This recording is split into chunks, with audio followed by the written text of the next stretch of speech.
Good morning, everyone. I hope you're doing well. I had a pretty good day yesterday. I was just at a fountain making some wishes and uh, hold on a second. Oh gosh, I just want to tell you guys what I can wish for. Maybe you can guess. Uh.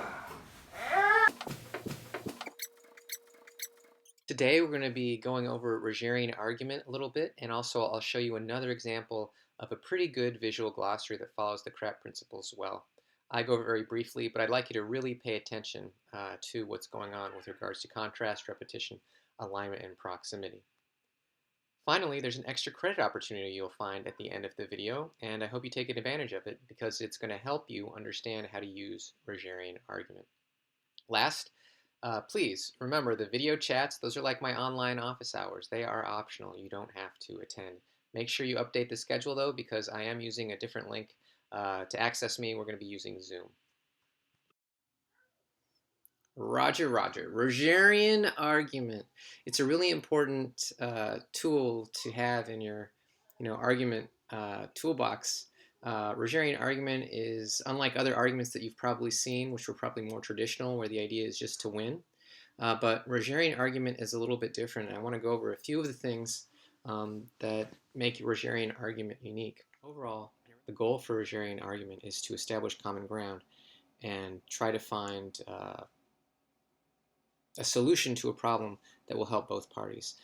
For organizing a policy paper or a paper that has to do with people's values, if you have those types of claims like we talked about in the past. I'll just go over the basic outline of a Rogerian argument and talk a little bit about how it's different from traditional argument. So the Rogerian argument, you introduce the issue in the first one or two paragraphs, and while you're introducing the issue, you show the context and the conditions where opponent's position is valid. So in other words, you're showing not that an opponent is completely wrong, you're showing the places or the situations where those beliefs are, possible and important and, exist, are valid. Then you delay your thesis, delay your claim, and you state your position, including the context where your position is valid.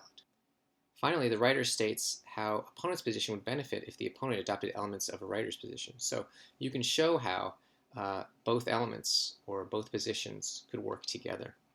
Rogerian argument versus traditional argument, I'm going to point out some of the differences. So as you can see, Rogerian, the point is cooperation, understanding, to show how opponents, also, have valid positions in the world. Traditional, you generally just state the claim, refute the opponent, and just show they're wrong and you want to win. With regards to the three rhetorical appeals we've covered, ethos, logos, and pathos, with Rogerian, you're building the opponent's character through empathy, through understanding their situation and their perspectives. With traditional, you establish your character by showing that you're fair-minded, right, ethical, and you're competent and goodwill. So, showing that you have great ethos rather than building up, people on the other side of your argument. Logos, you explain how multiple sides are right and valid for Rogerian, and with traditional, it's usually more that your claim is correct and the other sides or the other positions are wrong. With regards to pathos, it's descriptive, dispassionate language, so very even-minded, fair, neutral language. And with the traditional, it's more emotional language that's used to strengthen the claim. So there's just a few of the differences between Rogerian and traditional argument.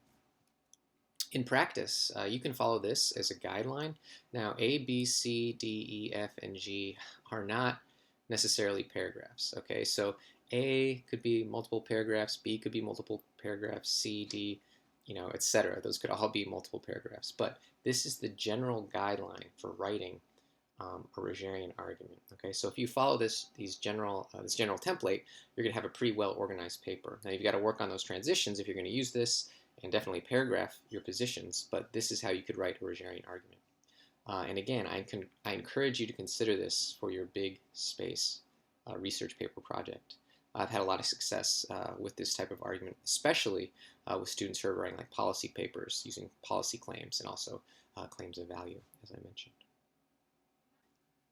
Because I believe Rogerian argument is so important, for you to understand and use in your future arguments, I have a 10-point extra credit opportunity for you.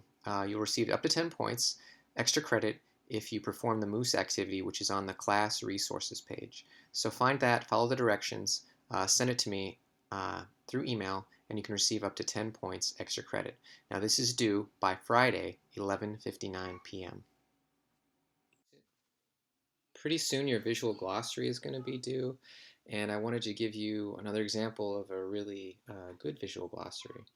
So this visual glossary, you can see, has a pretty cool title page and just a theme using colors. We move on, we get a table of contents, and you can see how they've aligned things up here with the different colors of the pencil that they reference up here. So that's a good use of repetition, and I'll keep scrolling down. They've got their introduction. Again, they're repeating that pencil theme, and I'll go down, and I'm not going to really talk about what was in the introduction. We're just going to talk about design today and some of the good aspects of design of this. So as you can see, we've got the same idea here, methods of persuasion, and this is the section. So we go down, we can see it's methods of persuasion again. So this would be, the category or the section of the visual glossary, and we've got ethos. Okay, they describe it. Unfortunately, there's no citation, so there needs to be a citation here. They've got the image, and then they have why it's important. Okay, so they've got it organized pretty well. These are the same alignment. We've got ethos here in a different color, and then we've got the image and a little bit of an explanation about how the visual image illustrates it. And you can see they repeat this idea throughout the visual glossary. So that's good practice. But again, there are some issues. And as I mentioned, one needs to, even if it's a paraphrase, all right, have a citation of where you got that definition. I hope this helps you with your visual glossary. I'll just scroll a little bit more so you can see how they've done it. So again, methods of persuasion, pathos, methods of persuasion, and we keep going until we get to methods of language. They've separated into two sections, which they describe why they've done that in the introduction.